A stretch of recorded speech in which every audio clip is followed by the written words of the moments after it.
పరమశివుడు తెల్లగా ఉంటాడు. అసలు పరమశివుడు ఎందుకంత తెల్లగా ఉంటాడంటే మూకశంకరులు దెప్పి పొడిచారు. అసలు అలాంటి ఆలోచన ఆయనకి ఎలా వచ్చిందో నేను ఆశ్చర్యపోయా. ఆయన ఒక శ్లోకంలో ఒక అద్భుతమైన మాట అన్నారు. అమ్మవారి చిరునవ్వు చూశాట శివుడు. ఎంత తెల్లగా ఎంత స్వచ్ఛంగా ఉంది నా భార్య ఆ నవ్వు అని. అప్పటి నుంచి ఆయనకి తెలుపు మీద వ్యామోహం మొదలైందిట. మొదలై నివాసాన్ని తీసుకెళ్లి తెల్లని వెండికొండ మీద పెట్టుకున్నాడు. మా ఆవిడంత తెల్లగా లేదు అని తెల్లటి ఎద్దునెక్కేట. ఇంకా తృప్తి కలగల.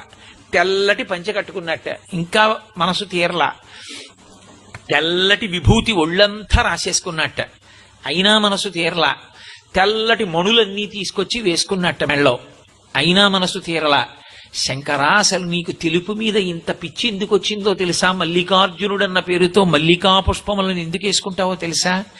మీ ఆవిడ చిరునవ్వులోని శుద్ధత్వాన్ని చూసి ఆ